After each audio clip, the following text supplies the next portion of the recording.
Hello friends, welcome back to cricket news updates. ভারতীয় ক্রিকেটে দীর্ঘদিনের অবদান, ধারাবাহিক সাফল্য এবং অনবদ্য নেতৃত্বের স্বীকৃতি হিসেবে পদ্মশ্রী সম্মানে ভূষিত হলেন রোহিত শর্মা। কেন্দ্রীয় সরকারের এই ঘোষণায় স্বাভাবিকভাবেই উচ্ছ্বাস ছড়িয়ে পড়েছে ক্রিকেট মহলে। সম্মান পাওয়ার পর প্রকাশিত একটি ভিডিও বার্তায় আবেগঘন প্রতিক্রিয়া জানান প্রাক্তন ভারত অধিনায়ক। তিনি বলেন, এই স্বীকৃতি একান্তভাবে তার ব্যক্তিগত কৃতিত্ব নয়, বরং পরিবার, সহতীর্থ, কোচ এবং কোটি কোটি সমর্থকের ভালোবাসা ও সমর্থনের সম্মিলিত ফল। রোহিত শর্মার নেতৃত্বে সাম্প্রতিক বছরগুলায় ভারতীয় ক্রিকেট এক নতুন উচ্চতায় পৌঁছেছে। 2024 সালে দক্ষিণ আফ্রিকাকে হারিয়ে টি-20 ওয়ার্ল্ড কাপ জয় ভারতীয় ক্রিকেটের ইতিহাসে এক স্মরণীয় অধ্যায় হয়ে থাকবে।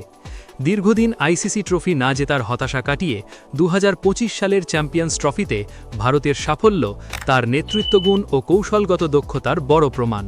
এই দুই ঐতিহাসিক সাফল্যের পর জাতীয় স্বীকৃতি হিসেবে পদ্মশ্রী সম্মান পাওয়া রোহিতের কেরিয়ারকে আরও গৌরবান্বিত করেছে।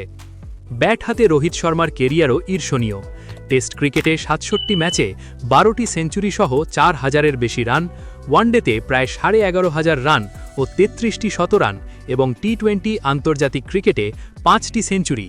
এই পরিসংখ্যান তার ধারাবাহিকতা ও বিধ্বংসী ব্যাটিংয়ের সাক্ষ্য বহন করে। টেস্ট ও টি-20 ফরম্যাট থেকে অবসর নিলেও এখনও ওয়ানডেতে দেশের হয়ে খেলছেন হিটম্যান।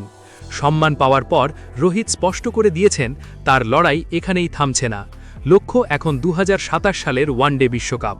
অভিজ্ঞতা, ঠান্ডা মাথার নেতৃত্ব এবং বড় মঞ্চে নিজেকে উজাড় করে দেওয়ার মানসিকতাকে অস্ত্র করেই তিনি আগামী দিনে ভারতীয় দলকে আরও এক ধাপ এগিয়ে নিয়ে যেতে চান। Stay tuned for more cricket news updates only on Crick News. Thank you.